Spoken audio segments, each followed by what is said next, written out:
Eu atuava como gerente numa área que roda 24 horas por dia, 7 dias por semana, 365 dias por ano. Esse contexto por si só já nos faz pensar: isso é tudo que a vida oferece pra gente? Foi nessa fase em que sofri um assalto à mão armada com meus 2 filhos pequenos. Fui abordado na rua de casa e, no momento, tive que manter a calma e pedir para que o assaltante aguardasse as crianças saírem do carro. Tudo isso com uma arma apontada para minha cabeça. No final, tudo acabou bem, mas é aqui que começa o problema. Depois de 2 dias do assalto, me caiu a ficha do que poderia ter ocorrido. Então, na mesa do trabalho, percebi que não tinha a menor condição de ficar ali. Agendei de urgência uma consulta com uma médica psiquiatra e pedi um afastamento do trabalho. Fiquei 15 dias com o celular desligado e percebi o quanto a vida é maior do que o nosso trabalho. Percebi a importância de acordar e respirar profundamente, olhar para o céu, as nuvens. Depois de 15 dias, voltei ao trabalho. No começo, alguns colegas perguntaram se estava tudo bem.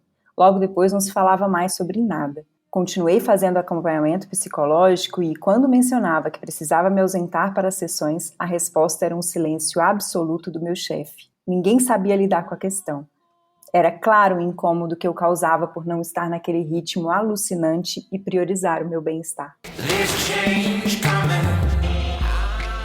Olá, pessoal, bem-vindos e bem-vindas ao podcast das emoções. Eu sou a Isabela Ianelli. Eu sou a Natália Roberto. E isso que você acabou de ouvir é uma história real, um relato deixado por um dos respondentes de uma pesquisa que fizemos chamada Tudo que você gostaria que seu RH soubesse. E é sobre isso que estamos conversando aqui nessa série de 4 episódios sobre saúde emocional no trabalho. Neste terceiro episódio, nós vamos conversar sobre sentido do trabalho. E é por isso que a gente escolheu abrir com essa fala tão forte, tão impactante. Uma das perguntas que a gente quer se fazer aqui hoje é como é que a gente pode não deixar o trabalho roubar a nossa rotina, o nosso cotidiano? Será que dá, Bela, para sentido e trabalho e cotidiano e rotina conviverem juntos? Será? Então, se você chegou por aqui agora, a gente já falou sobre burnout com o médico Paulo Carvalho, a gente já falou sobre relações com o Gustavo Gitti, hoje a gente fala sobre sentido e no próximo episódio sobre a empresa dos sonhos. E se você quiser saber mais sobre essa pesquisa e sobre o nosso trabalho e nossa atuação dentro de empresas, falando sobre equilíbrio emocional e saúde mental, o curso das emoções.com.br/empresas. Então, nessa pesquisa, a gente fez uma pergunta que nos ajudou a contemplar como todos nós, até mesmo os mais preguiçosos, até mesmo os mais desiludidos, até mesmo as pessoas que mais acham que queriam uma vida tranquila de comédia romântica da sessão da tarde, sabe? Todos nós amamos ser úteis. Vamos supor que do dia para a noite você passasse a ganhar uma quantia suficiente de dinheiro para viver com conforto e nunca mais precisar trabalhar. Trabalho não é mais um problema para você, você não precisa atuar para ganhar um dinheiro. O que você faria?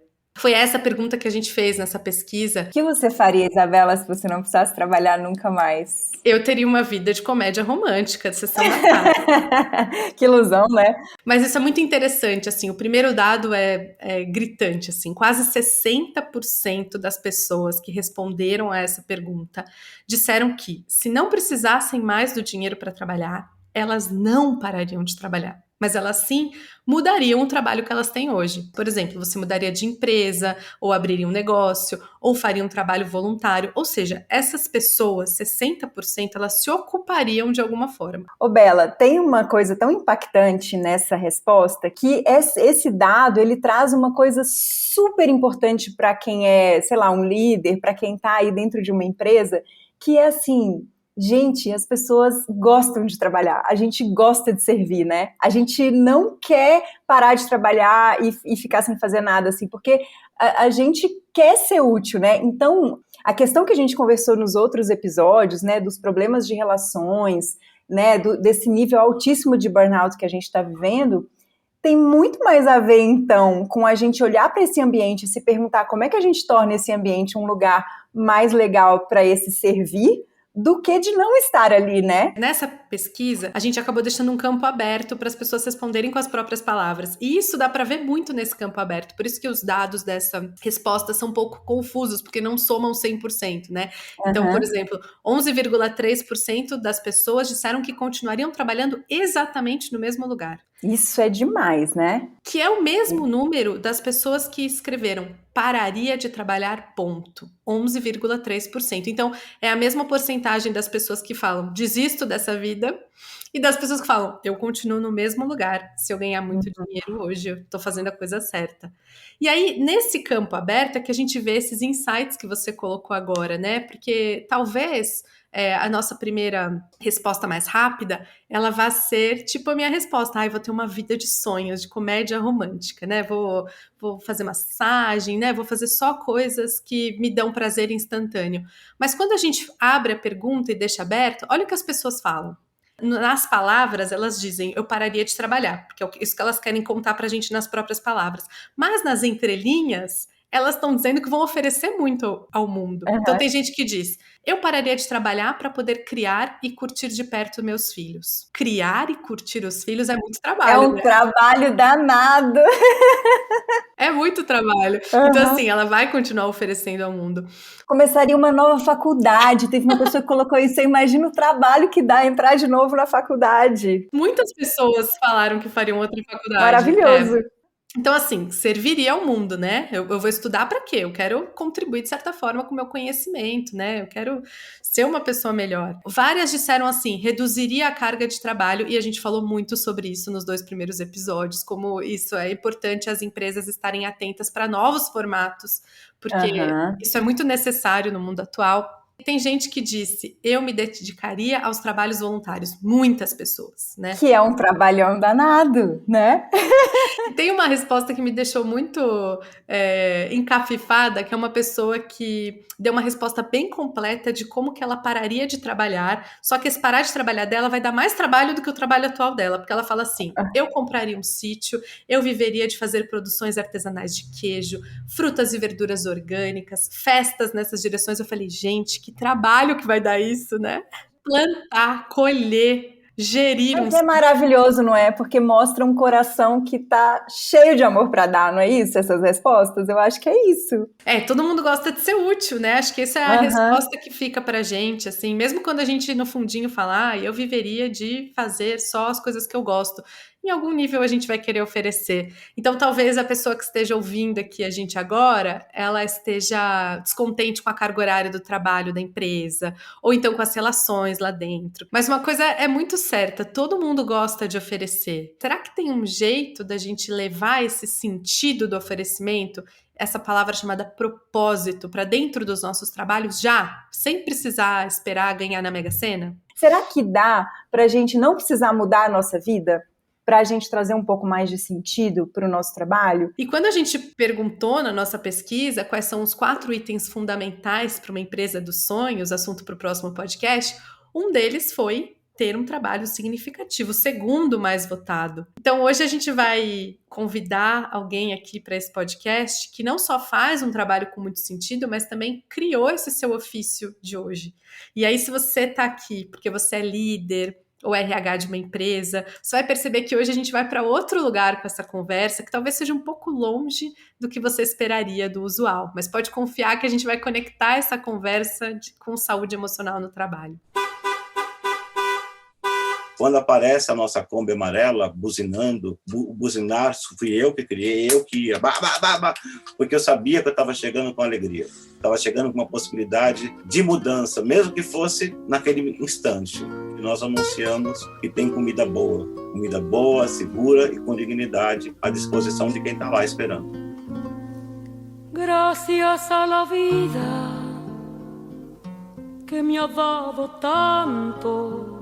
Então, o professor Ricardo Frugoli é pós-doutorando em educação, doutor e mestre em hospitalidade, graduado em gastronomia pela Embi Morumbi, especialista em cozinha brasileira pelo Senac, é chefe de cozinha, professor visitante de alguns institutos e universidades e coordenador de ações sociais em diversos projetos, entre eles um na cidade de São Paulo, chamado Pão do Povo da Rua, uma iniciativa que ainda bem tem cada vez ganhado mais visibilidade no Brasil. É isso mesmo, professor? É isso aí, é isso aí. Parece bastante, né? Às vezes eu fico até assustado, mas é isso aí. Que alegria imensa ter você aqui, é uma grande honra. Fui conhecer o projeto, participo de algumas ações e acho quase impossível a gente pensar no Brasil que a gente vive hoje, que a gente experimenta, pensar em algo que faça mais sentido, e esse é um podcast sobre isso, do que cuidar das pessoas, do que oferecer dignidade para as pessoas.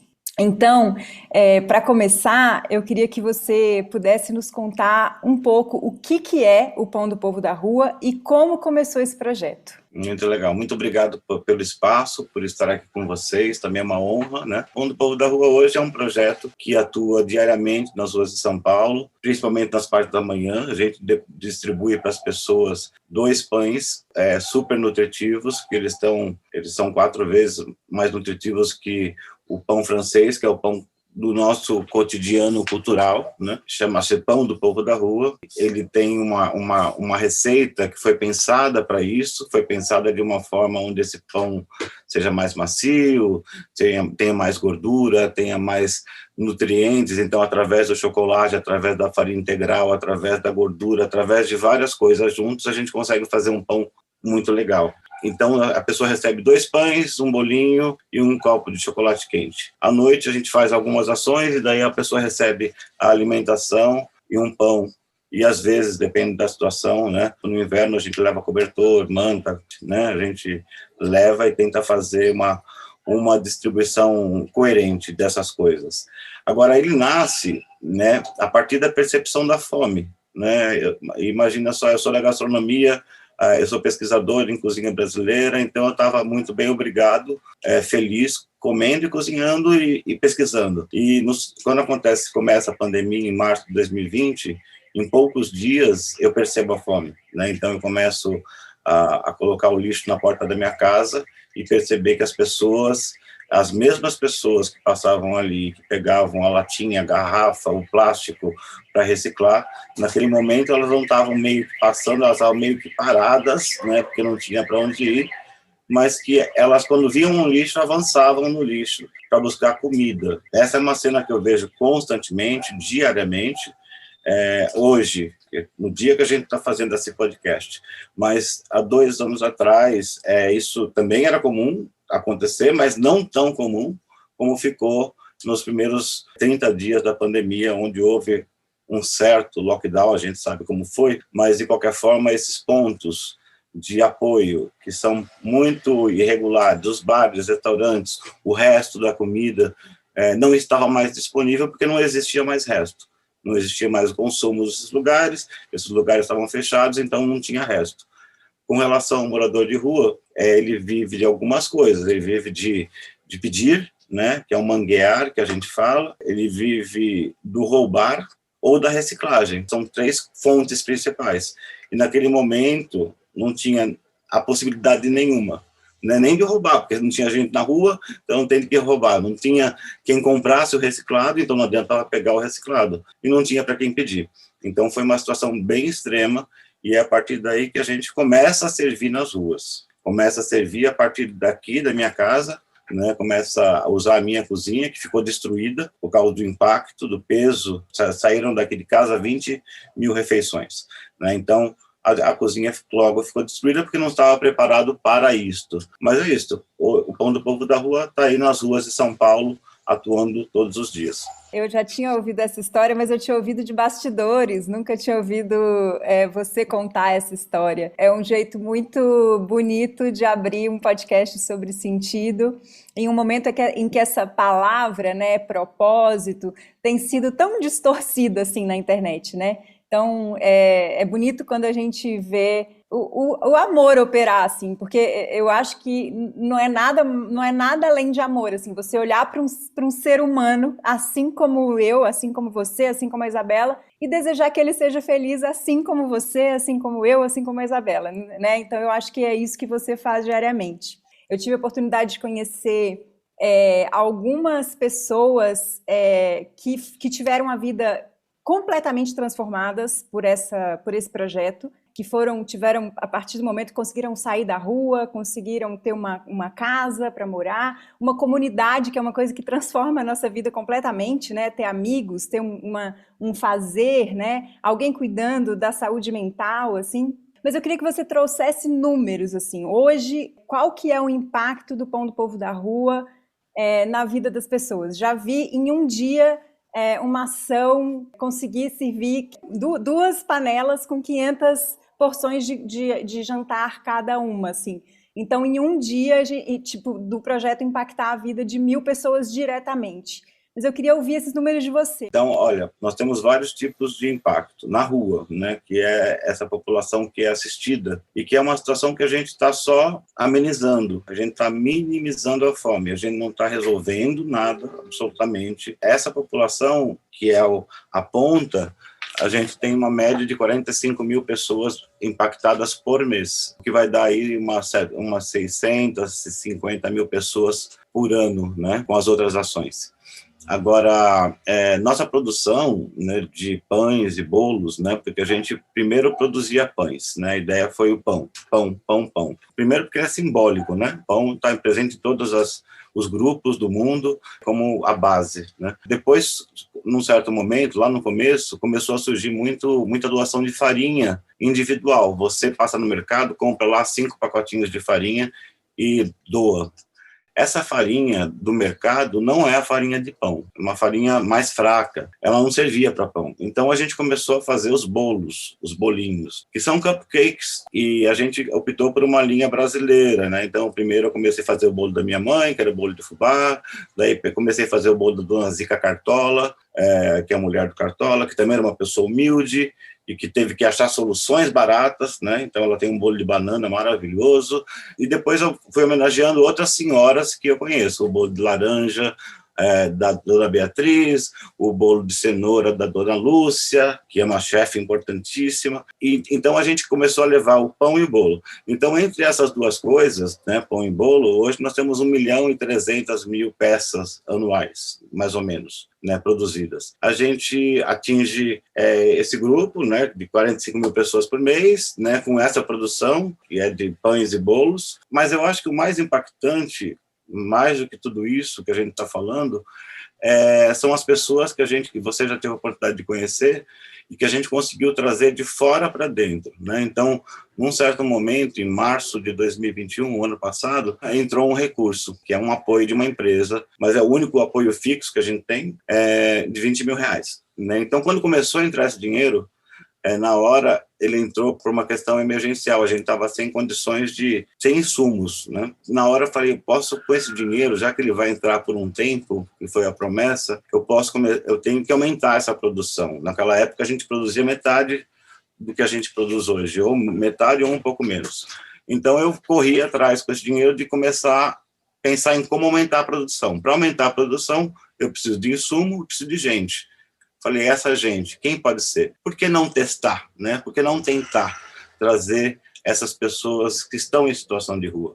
E daí nós comecei eu com isso, porque no começo do projeto, eu dirigia a Kombi, eu ajudava a fazer o pão, eu fazia os bolinhos todos eram eu que fazia, então eu passava 18 horas por dia correndo atrás desse projeto. A necessidade da rua era muito grande, então eu estava em todos os momentos. Quando trouxemos essas pessoas para lá, isso sim, eu acho que tem sido a grande transformação, porque hoje nós temos lá 16 pessoas, existe uma variação nessas pessoas, porque cada uma entra num estágio, passa por um processo que é pessoal e que é individual, mas são 16 pessoas que estão em franca recuperação, né? Algumas eu considero até recuperadas. Quando a gente está falando de usuário, né, de drogas, qualquer tipo, do álcool, a gente nunca se considera recuperado, é sempre em recuperação. Dessas 16 pessoas, eu tenho muitas que deixaram cocaína, que deixaram o crack, que deixaram o uso do álcool, neste período que estão conosco acolhidos. Nada disso foi programado. Ao longo do tempo, eu como professor, eu gosto de ser professor, eu tive uma boa diretora lá atrás, na década de 70, uma mulher que, com o seu exemplo, me deixou tantas características, né, de resoluções. Então, eu me sinto um bom professor porque eu busco a solução, para atender dignamente aquele outro, né? Seja ele quem for. Essas pessoas que estão lá conosco, esses 16, né?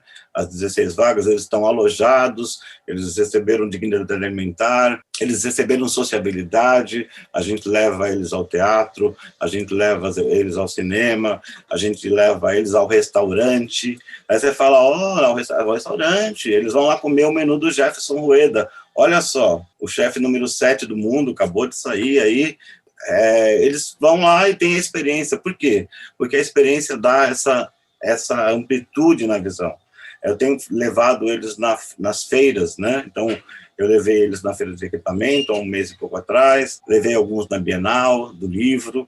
Hoje a gente vai para a FIPAM, que é a Feira dos Pães, né? Uma feira nacional. Então, por quê? Para que eu vou levar uma pessoa da rua num lugar desse que é tão tecnológico, tão moderno, com todo mundo sorrindo, todo mundo feliz, todo mundo comendo coisas gostosas, tomando champanhe, para que eles também tenham essa visão, ampliem, entendam até que o nosso negócio, lá, a nossa produção, é tudo muito pobrezinho, uma geladeira vermelha, outra amarela, outra cor-de-rosa, porque foi tudo doado, né?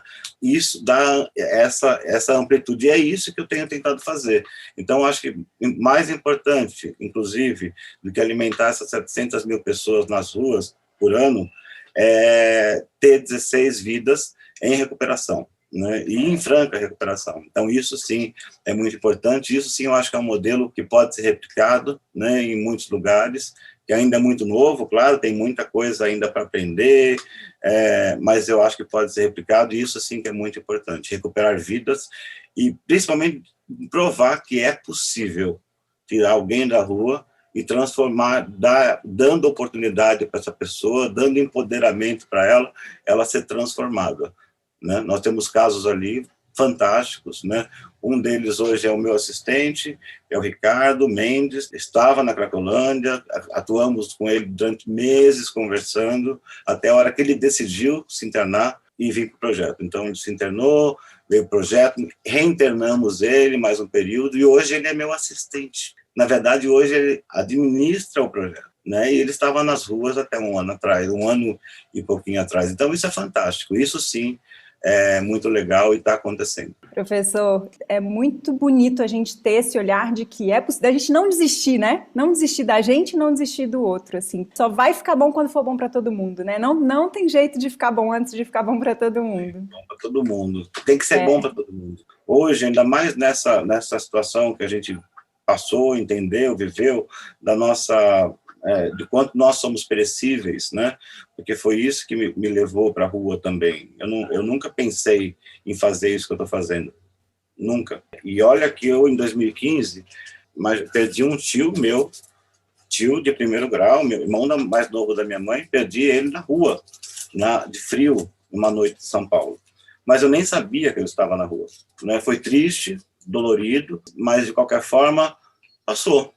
Agora, quando a pandemia chegou, e eu percebi, assim, não que eu não soubesse da nossa perecividade, né, do quanto a gente é frágil, a vida é frágil, mas a pandemia deixou isso muito claro, né? Eu comecei a perder pessoas logo nos primeiros dias, inclusive antes de ser oficializada, né? Eu perdi, a minha vizinha de cima morreu um dia antes da oficialização da Covid no Brasil, e um amigo meu pessoal morreu 10 dias depois, vindo da Itália, alto executivo de uma multinacional. Essa perecividade, essa coisa da gente ser muito perecível, se eu posso ter só 20 dias de vida, né, a partir de agora, porque a qualquer momento isso pode acontecer, por que não ser útil esse tempo? Por que não deixar ele dar sentido real para ele? Então, eu tenho encontrado esse sentido no fazer isso. Eu hoje acho que isso faz muito bem para mim também, apesar de todas as dificuldades, é muito difícil, é sofrido, a gente sofre muito, todos os dias, eu diria. E a minha vida virou uma montanha-russa, então eu tenho momentos de muita felicidade no dia, momentos de muita tristeza e desespero, né? Porque você tem a alegria, às vezes, de um menino que conquistou alguma coisa, né? E daí você tem a tristeza de outro que caiu, né? Ou tem a tristeza do que você está vendo na rua, né? Ou tem o problema da falta de insumo, ou tem o problema da falta de aceitação, porque esse profissional que eu tô colocando, Quem disse que o mercado está à disposição para recebê-lo? É mentira. Eu tenho ali 16 pessoas, onde 10 já estiveram presas na cadeia, inclusive as mulheres. Então, daí, quando chega lá na empresa, vê a ficha, quero ajudar, não quero contratar, quero fazer parte do processo. Quando puxa a ficha, não quero. Eu tive uma reunião ontem, bem importante, com pessoas muito importantes, e daí a pessoa falou, porque daí atrapalha o compliance da empresa. Eu não sei nem direito o que é compliance. Eu tenho encontrado o compliance constantemente nos últimos tempos. Me falam, o compliance, né? Está no compliance, a aprovação do seu projeto lá, para ajudar, está lá no compliance. Eu não sei quem é ele, mas ele me atrapalha bastante, né? Porque ele até impede que a pessoa seja admitida, porque não vai sujar o meu filme. E eu fico pensando, né? Para recolocar essas pessoas no mercado, tem que ter gente de coragem também para dar o apoio e que também entre no risco, né? Assim como eu estou no risco com essas pessoas terem uma recaída, as empresas também deveriam estar pensando em entrar nesse risco, né? Porque é só assim que a gente vai conseguir mudar as questões sociais, né? Porque se você não dá emprego para essa pessoa e ela não tem acesso ao dinheiro, a possibilidade de ganhar dinheiro, ela vai ter que ganhar dinheiro ou conseguir esse dinheiro de outra forma, né? Então, a gente, quando nega a oportunidade, está dando chance também para violência, porque esse cara não vai ter saída, né? Muitas vezes ele não tem outra saída a não ser roubar o pacote de bolacha. É essa a situação, ele não tem como comprar, né? Ele tem fome, ele tem vontade, assim como eu tenho vontade, você também tem, as pessoas que estão na rua também têm vontade, né? Eu ouço muito lá dos meus, poxa, é tão bom agora ter salário, ter essa vida, porque eu não preciso mais ficar olhando para a coxinha no balcão, né? A coxinha de frango, para aquela esfirra, passar e ficar olhando, como eu queria comer aquilo, né? Eu compro e como, né? Eu tenho ouvido isso de muitos, né? Então, a gente pode colaborar com todo mundo se a gente começar a dar chance para essas pessoas. Tudo que a gente vem estudando sobre equilíbrio emocional, como que a gente faz para ter bem-estar genuíno nas nossas vidinhas, mostra que não tem como ser só nas nossas vidinhas, que não adianta eu resolver a minha vidinha, sabe? Um bem-estar, ele tem que partir do coletivo. Eu tenho que estar em comunidade, eu preciso ser útil aos outros, eu preciso estar relacionada aos outros. Nos momentos felizes eu estou em relação, nos momentos tristes eu preciso de relação, né? A tristeza tem essa função de pedir acolhimento. Então, tudo que a gente vem estudando mostra que não é só resolver a minha raiva, resolver o meu medo, né? Curar a minha angústia. Então, o seu trabalho, ele mostra muito isso pra gente, tanto com as 16 pessoas que você atua, até com os voluntários. Porque eu estava vendo uma pesquisa que o neurocientista Richard Davidson, ele apresentou num curso que eu fiz de 2020, que acompanhou por 4 anos voluntários que prestavam serviços de 100 horas anuais, pelo menos. E, assim, os ganhos desses voluntários são imensos, você pode imaginar, né? São pessoas que fazem mais atividade física, são pessoas que fisicamente ficam melhor, são pessoas que psicossocialmente ficam melhor. Então, esse trabalho, ele não se encerra só nele mesmo, né? Ele tem muitas sementes sendo plantadas. Tudo que a gente vem ouvindo de pessoas que estão em vidas sem sentido, que elas acabam dizendo assim, ó, quando eu tiver dinheiro, aí eu vou fazer faculdade de psicologia, porque o meu sonho sempre foi atender. Quando eu puder descansar desse negócio chamado trabalho, daí eu vou fazer um voluntariado lá no Pão do Povo da Rua, daí sim eu vou conseguir. E então é uma visão muito que eu me vejo nela também de grandes feitos, né? Quando eu tiver o amor da minha vida, quando eu atingir alguma coisa. Só que aí quando a gente vê pessoas que estão realmente conectadas com isso no dia a dia, como você, é mais dos pequenos feitos, né? Não é dos grandes. Eu acredito que você não feche um grande projeto com uma empresa que vai ajudar magicamente seu projeto, né? É no pequeno, é no dia a dia. E aí a Nath até comentou que ela ouviu você um dia, depois de um dia de trabalho, dizer mais um dia, né? Mais um dia. E aí quando você disse isso da gente buscar sentido de ser útil, já que a vida é tão essa coisa, né, que eu não consigo agarrar, então como que eu posso ser útil hoje, né? Que sentido eu posso dar para minha vida hoje? Você acha que esse é um bom conselho, assim, para as pessoas, de não se conectarem tanto com o grande, né? Os grandes feitos da vida e irem mais para ação pequena? Como que eu acho sentido, assim, nessa ação pequena? Porque eu acho que o seu cotidiano deve ter muito problema, né? Não deve ser um cotidiano maravilhoso, assim, só de alegrias. Não, o meu cotidiano tem muitos problemas e é muito pesado, porque são várias pessoas, eu sou vários Ricardos, né? Eu sou o Ricardo professor, o Ricardo cientista, o Ricardo coordenador do projeto, o captador, então são várias funções que eu ocupo, né, nesse momento. E tenho tentado deixar cada dia mais profissional, porque nós precisamos, para dar continuidade, para eu não enlouquecer, não morrer de infarto, a gente precisa de técnicos, né, para dar andamento a todos os processos. Então, essa é a nossa fase. Agora, com relação ao fazer, e ao fazer nessa questão mais micro, né, eu tenho falado desde o começo, né, que é possível e que deve ser feita, e que essa talvez seja a solução mais eficaz no momento, né, porque se todo mundo cuidasse do seu quadrado, no seu dia a dia, vocês, né, na sua geladeira, né, ao invés de deixar alguma coisa estragar, e fizesse um potinho e deixasse em algum lugar, te garanto que aquele potinho em 20 minutos, 30 vai ser consumido. É só você colocar aí no cantinho do prédio, no jardinzinho, alguém vai comer aquilo em 20, 30 minutos. Eu te garanto que é assim, né? Eu tenho feito isso, faz 2 anos que eu faço isso, 2 anos e meio, porque, como eu disse, eu não tinha nem essa percepção. Eu, à noite, uma das coisas que eu faço é o que eu tenho aqui, o que eu não vou comer. Então, eu preparo lá, e só que eu já estou preparado, né? Já sou um doador profissional, então eu tenho aqui as minhas marmitinhas, tenho tudo pronto aqui, esqueminha, talherzinho. Então, assim, é só preparar e descer e colocar na porta. Às vezes eu desço, vou até a farmácia, na esquina, quando eu volto já não está chutado, não foi jogado fora, não. O morador de rua passa assim, ó, fazendo um raio-x na rua, né, para ver o que ele encontra. Então, eles encontram rapidamente isso. Eu chamo isso de ponto positivo, que é um ponto de alimentação positiva que você pode deixar. O quê? Tudo, gente. Comecei a comer uva passa, o saquinho sobrou meio saquinho. Passa um plástico filme e põe no canto. Alguém vai comer. Né? Então, aí a gente já está, de alguma forma, atuando com essas pessoas. E você me falou do voluntariado, né, do voluntário também, agora há pouco, o quanto ele se transforma, né, o quanto faz bem para ele, realmente também é uma constatação. Eu, como eu disse, também não imaginava, não conhecia, os meus projetos eram pontuais, né, então Natal, lá no Ciro Nazaré, Maniçobão do Romero, era muito pontual, eu tinha voluntário, mas não percebia, né? Porque é pontual, a pessoa está lá às vezes por fé, por um monte de coisa. Mas agora, depois desse processo, eu percebi primeiro, principalmente na primeira fase, a mais grave da pandemia, eu percebi o quanto essas pessoas ficaram gratas. Os depoimentos dos voluntários na primeira fase do projeto era um negócio impressionante de dizer também.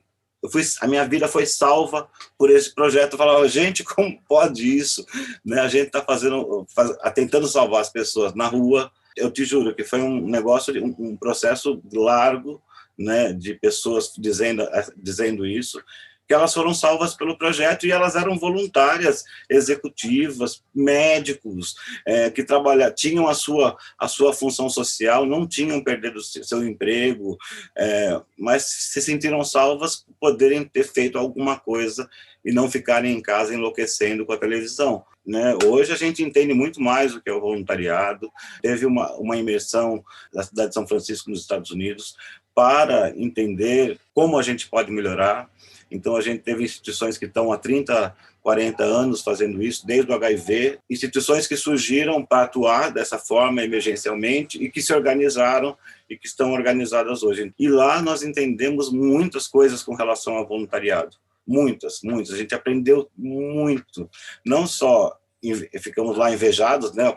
O quanto de equipamentos eles têm, o quanto de estrutura eles têm, o quanto dinheiro não é um problema, né? Porque tem acolhido deles de 30 anos atrás, que hoje doa 25 milhões de dólares por ano. E o cara, 30 anos atrás, estava na rua. passou por um processo de acolhimento, claro, não é todo mundo que chegou nesse nível, mas tem um cara da rua que doa 25 milhões para a Gladys, que é uma instituição da qual ele foi acolhido.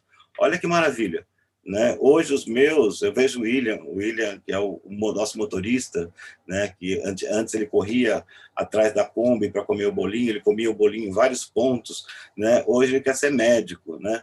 E daí ele fala sempre que ele quer ser médico, e daí ele quer ser médico sem fronteiras, né? Porque ele quer também ajudar. E daí ele fala que ele também quer ser médico para cuidar de mim, né? Quando eu ficar velho.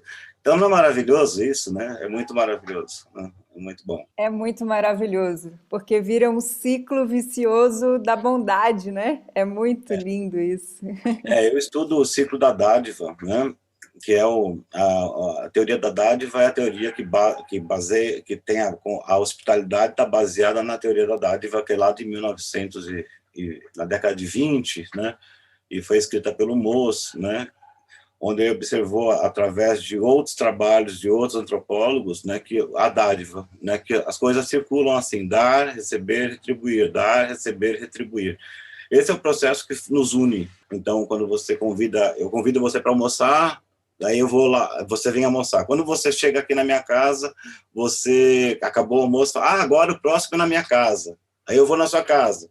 Aí quando eu vou na sua casa, eu falo, agora o próximo é na minha casa. Então, isso vai circulando, né? Então, efetivamente, o que é o presente, o que está circulando, não importa. Não importa o valor, não importa se isso é ouro ou se isso é amendoim, né? O importante é que isso é isso que promove o ciclo, é essa dádiva. E a dádiva circula de várias formas. Ela pode ser uma caixinha, ou pode ser um abraço, né? Ou pode ser uma escuta, né? Então, a maior dádiva lá, certamente, lá dos meninos, que eu consegui dar, e que é a dádiva da escuta. Eu escuto eles, né? A minha atenção é para eles. Então, se você vier com um assunto importante para mim, se o Mendes vier com um assunto, apesar que o Mendes é um dos acolhidos, mas hoje, se o administrador viesse com um assunto para mim, e eu tivesse uma demanda com um dos meninos, eu ouço a dos meninos. Deixa a da administração, a gente vê depois, né? Vamos primeiro escutar quem está mais desesperado, né?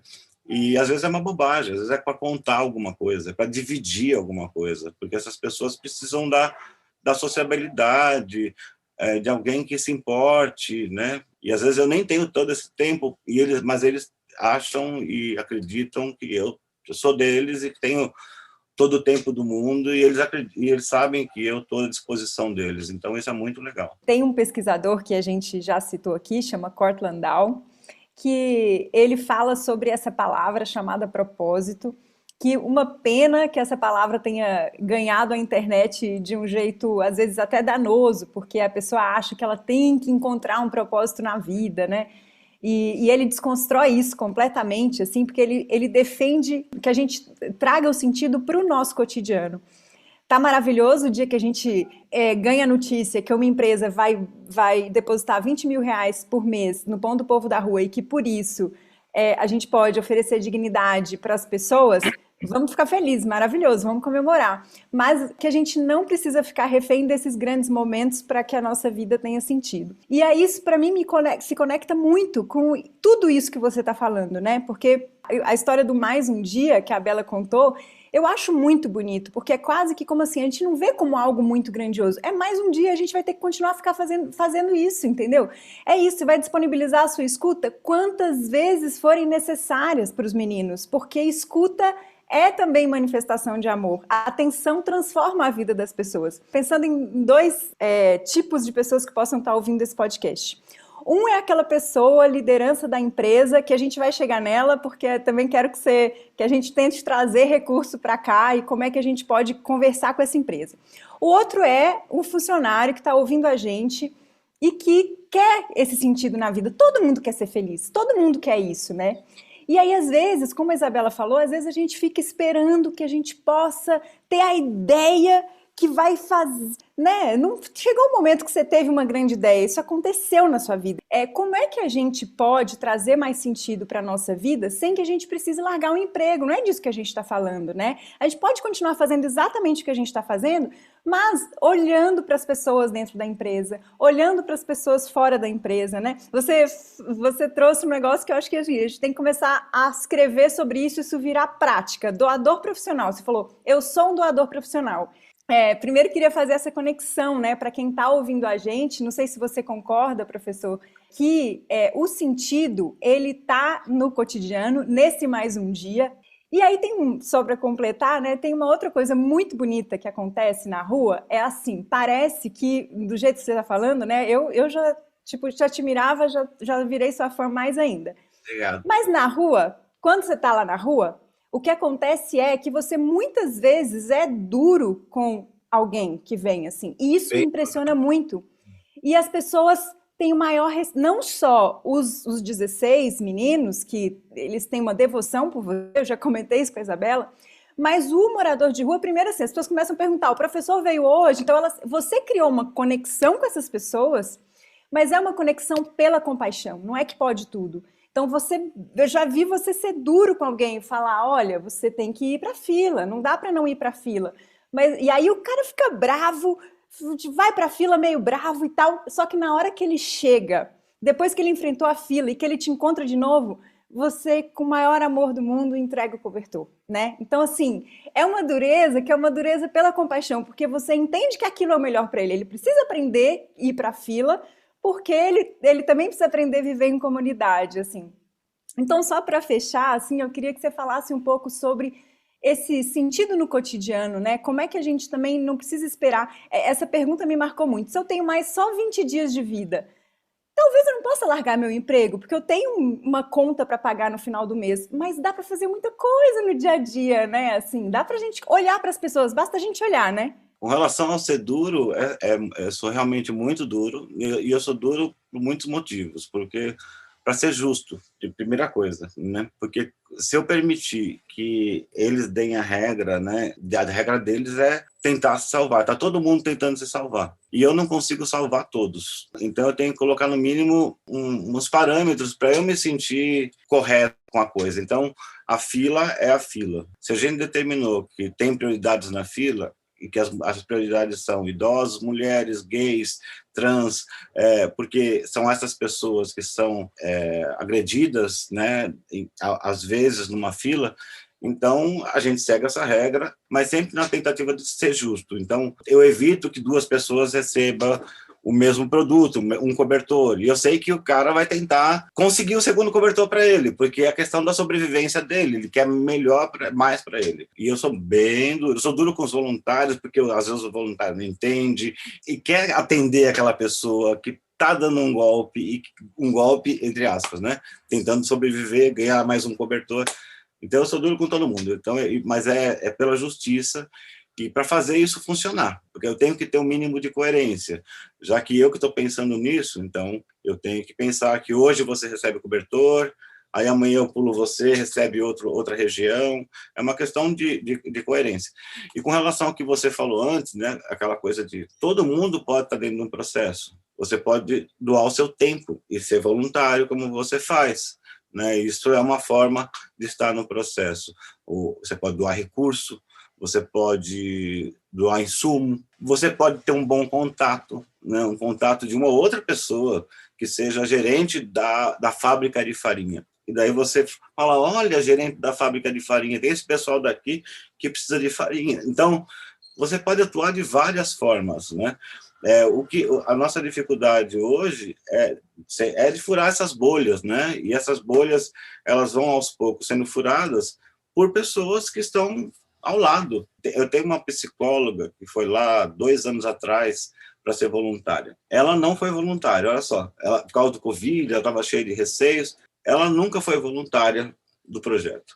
Mas logo depois surgiu a partir dela uma relação com a Nucleora, que é quem pretende fazer a reforma do prédio, a hora que a gente construir o prédio e colocar os equipamentos e conseguir os contatos. Então, olha só, ela não efetuou o que ela ia fazer, mas ela abriu uma outra porta enorme, que vai solucionar coisas daqui a um ano. Olha como a coisa funciona. Então, todo mundo pode, sim, colaborar com algum processo desse tipo, com o nosso, com outros, né?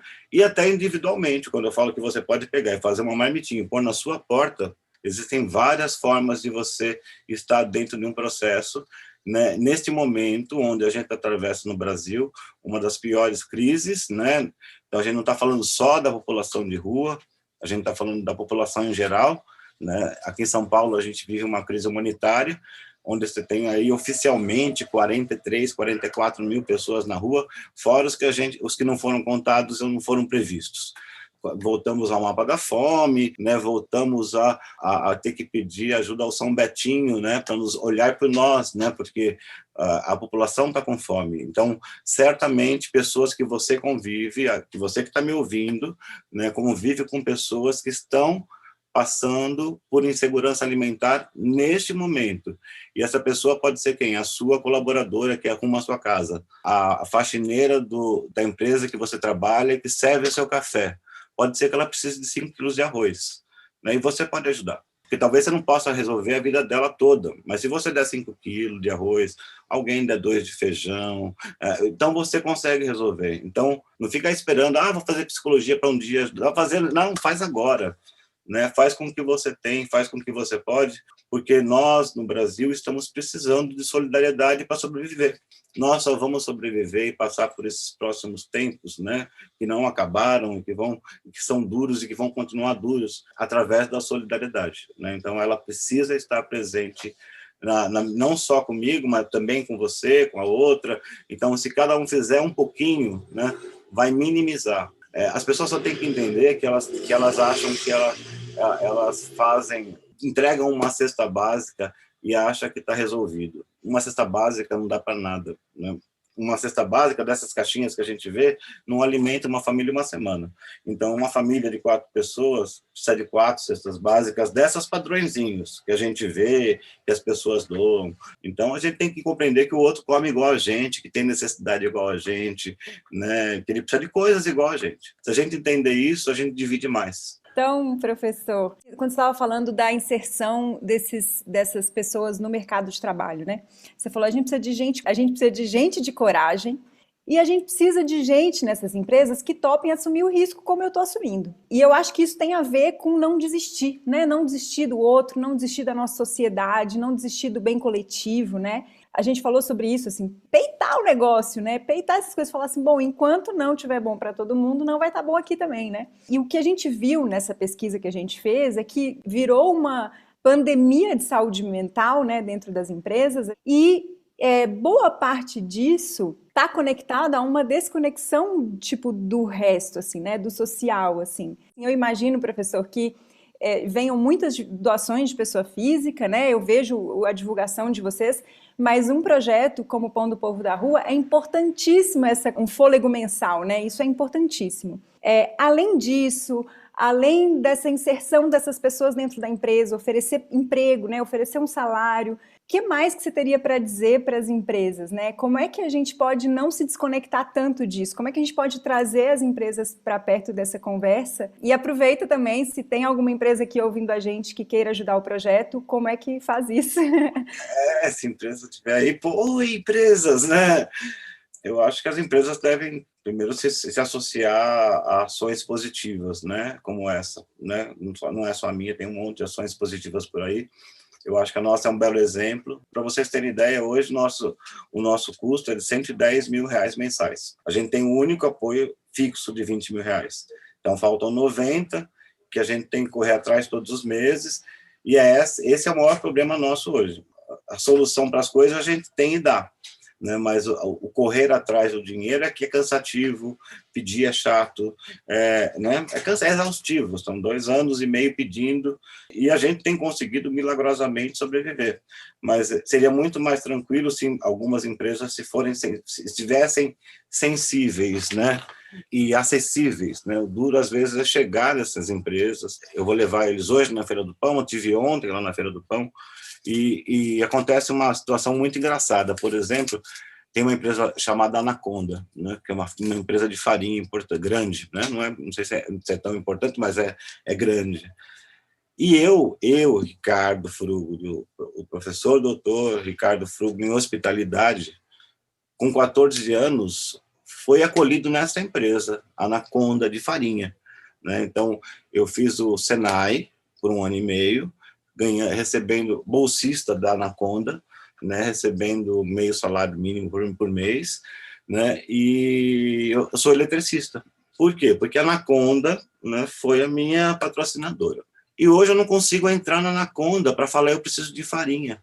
Ontem eu estive lá no stand da Anaconda, né, me debati para achar alguém do marketing para contar a minha história e falar, e assim, para ele achar, para ver se, quem sabe, ele acha a minha história interessante, né? Porque se fosse do marketing eu acharia, poxa, que história legal, você é um acolhido lá em 84, né, 83, de um projeto de inserção social também, Senai e tal, ser capacitado para ir para o mercado, né? Hoje você atua com pão, alimenta tantas mil pessoas, e eu não consigo falar com a pessoa da empresa. Então, difícil, às vezes, é chegar nas empresas, é que alguém entenda que a gente exista, né?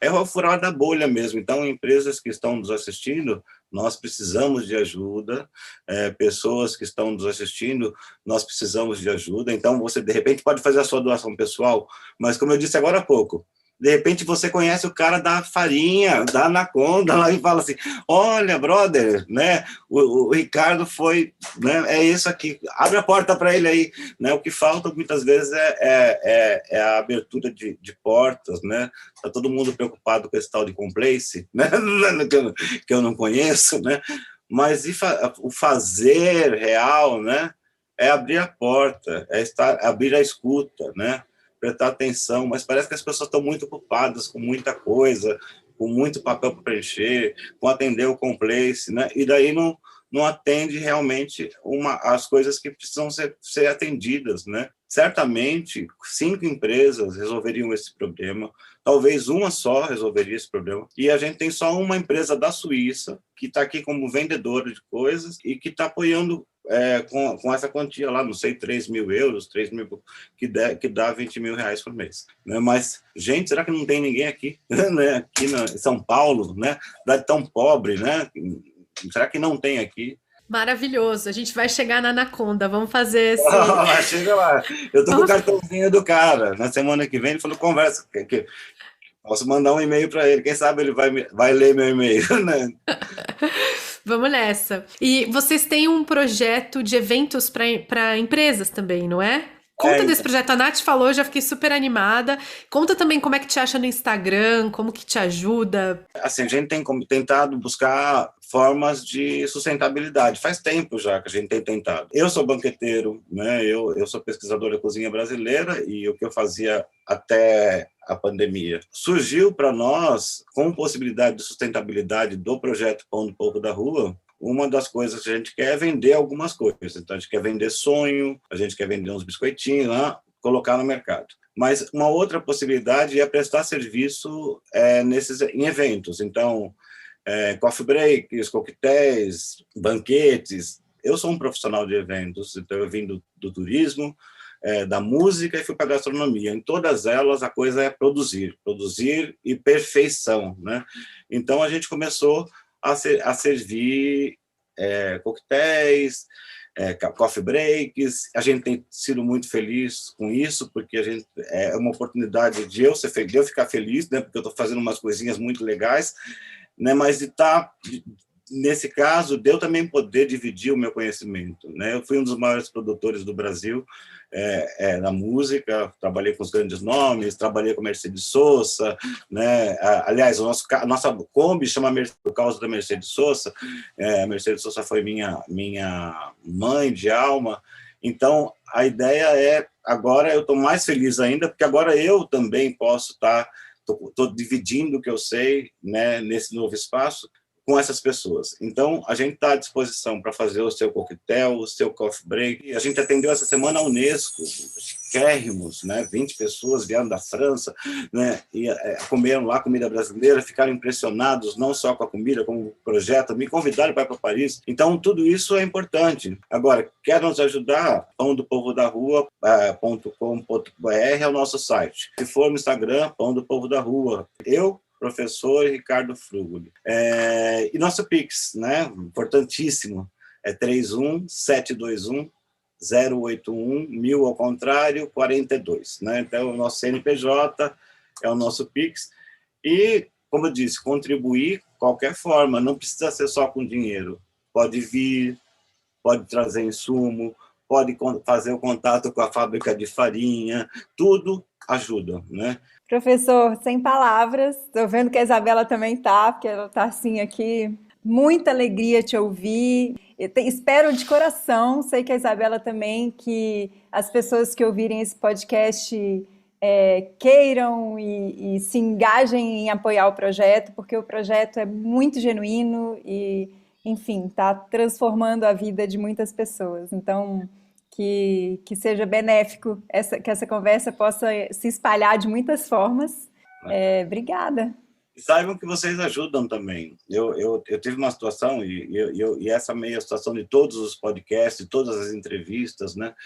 Teve uma situação que eu estava indo gravar um podcast, estava no carro, e estava a psicóloga que nos atende estava junto. E daí eu falei, isso é inferno, não aguento mais esse projeto, eu vou, não sei o quê, eu vou desistir, não sei o quê. Daí eu fui dar o podcast. Então, quando eu saí do podcast, eu liguei para ela e falei, esquece tudo aquilo que eu falei, né? Porque daí quando você é exposto a ouvir, a se ouvir, né? A ver o tamanho do negócio, né? Daí você fala, não, mas poxa, olha isso aqui. Né? Então, quando quando a gente é exposto a um podcast, a uma entrevista, a gente revisa dentro do nosso pensamento tudo que a gente tem feito. E daí você fala, não, mas vale a pena. Olha tudo isso, né, que está sendo construído, né, e a importância real que tem na vida daquelas pessoas, não só dos meus meninos que são gratos o tempo todo, e que eu percebo e que me emociona, né, mas também dessas pessoas que estão em situação de rua e que também reconhecem no personagem, o professor, que virou um personagem aí nas ruas do centro, né, essa possibilidade de segurança, né, de confiança. Né, existe uma confiança no professor. Né? Então, o professor que está lá na Praça Marechal, na Praça da Sé, lá no Parque do Colégio, é um professor que eles confiam. Então, assim, quando aparece a nossa Kombi amarela buzinando, porque também é uma estratégia, buzinar, fui eu que criei, eu que ia, porque eu sabia que eu estava chegando com alegria. Né? Eu estava chegando com uma possibilidade de mudança, mesmo que fosse naquele instante. E essa marca ficou, a nossa perua amarela, que é bem amarelada, ela faz sucesso porque ela tem uma buzina, e a buzina tem que funcionar porque nós anunciamos que tem comida boa à disposição. Comida boa, segura e com dignidade à disposição de quem está lá esperando. Então é isso. Muito obrigado, gente, por ter me dado essa oportunidade de renovar a minha alegria, de renovar a minha vontade de continuar tentando, né, levar esse projeto que é muito pesado e que a gente precisa da ajuda de todos vocês que estão aí nos ouvindo. Como produtor, né, como operador de turismo e como gastrólogo, né, eu tive todas as oportunidades do mundo, eu já vivi todas elas muito bem, obrigado, né, de viajar só em primeira classe, de viajar em executiva, de ficar nos melhores hotéis do mundo, de comer nos melhores restaurantes. Tudo isso é muito legal, muito bom, eu gosto, mas não preciso nesse momento, não é só isso que dá sentido à vida. O que tem sido feito tem dado muito sentido, isso é muito bom, né? E quanto mais gente se envolve no negócio, mais gostoso ele fica, né? Eu lembro quando estava aqui em casa, eu queria ter sobremesa na rua. Daí eu comecei a fazer parcerias. Então eu tive sobremesa quase todos os dias do projeto. E eu nunca fiz uma sobremesa. Você fazia e trazia 120. Aí o dia seguinte, o outro trazia 120. Então ficava mais leve para todo mundo. Tinha lá 20 pessoas nessa lista. E eu ficava mais feliz. Pô, tem mais 20 pessoas que estão envolvidas nesse negócio. Quando uma senhorinha sai de um lugar e traz uma sacolinha com uma farinha, uma manteiga, é mais uma pessoa envolvida. Eu gasto 3 toneladas de farinha, né? Essa pessoa só trouxe só 1 quilo, não importa. Entrou no processo do todo, né? Dessa dádiva que está circulando, desse presente, né? Disso tudo, né? Então, eu fico realmente feliz e até me questiono muitas vezes, tenho conversado com padre, pastor, espírita, falo, o que é isso, né? Por que caiu na minha cabeça? Por que eu estou fazendo isso, né? Porque eu não tenho essa função, né? Mas tá aí, estamos aí, vamos continuar, né? Vamos levar.